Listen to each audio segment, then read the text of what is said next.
আব্দুল্লাহ ইবনে আমর ইবনুল আস রাদিয়াল্লাহু থেকে বর্ণিত, তিনি বলেন, রাসূলুল্লাহ সাল্লাল্লাহু আলাইহি ওয়াসাল্লাম বলেছেন, আমার উম্মতের মধ্যে দাজ্জালের আবির্ভাব হবে।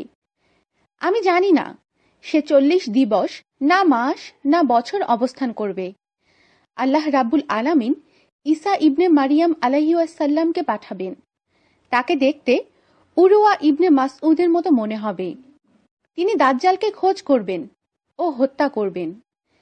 এরপর মানুষ 7 বছর এমনভাবে কাটাবে যে দুজন মানুষের মধ্যে কোনো শত্রুতা থাকবে না।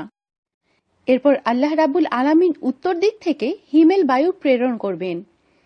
যাদের অন্তরে অনুপরিমাণ ঈমান রয়েছে তারা সকলে এতে মৃত্যুবরণ করবেন। ঈমানদার ও ভালো মানুষের কেহ বেঁচে থাকবে না। যদি তোমাদের কেহ পাহাড়ের সুরক্ষিত গুহায় প্রবেশ করো, তাকেও এ বাতাস পেয়ে বসবে। রাসূলুল্লাহ সাল্লাল্লাহু আলাইহি ওয়াসাল্লাম থেকে আরো শুনেছি যে দুরাচারী মানুষগুলো অবশিষ্ট থাকবে পাখির মতো দ্রুত আর বাঘের মতো হিংস্র। তারা ভালোকে ভালো হিসেবে জানবে না আর মন্দকে মন্দ মনে করবে না। শয়তান মানুষের আকৃতিতে তাদের কাছে এসে বলবে, তোমরা ভালো কাজে সাড়া কেন দাও না? তারা বলবে, তুমি আমাদের কি করতে বলো? সে তাদের মূর্তির উপাসনা করতে আদেশ করবে। তারা সুন্দর জীবন উপকরণ নিয়ে জীবন যাপন করবে। অতঃপর একদিন সিংহায় ফুঁক দেয়া হবে, তখন সবকিছু ধ্বংস হয়ে যাবে। এরপর একদিন প্রচন্ড বৃষ্টি বর্ষিত হবে। এ বৃষ্টির কারণে মানুষের দেহগুলো উদ্ভিদের মতো উত্থিত হবে।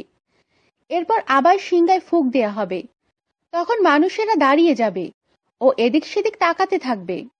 তারপর বলা হবে, হে মানব সকল, তোমাদের প্রতিপালকের দিকে আসো, তোমরা দাঁড়িয়ে যাও, তোমাদের জিজ্ঞাসাবাদ করা হবে।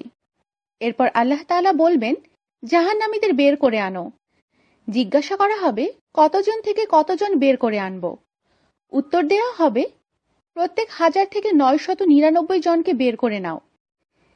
রাসূলুল্লাহ সাল্লাল্লাহু আলাইহি ওয়াসাল্লাম বললেন, সেটি এমন দিন যা শিশুদের বৃদ্ধ করে দেবে, আর এ দিনটিতে আল্লাহ তাআলা নিজ পায়ের গোছা উন্মুক্ত করবেন।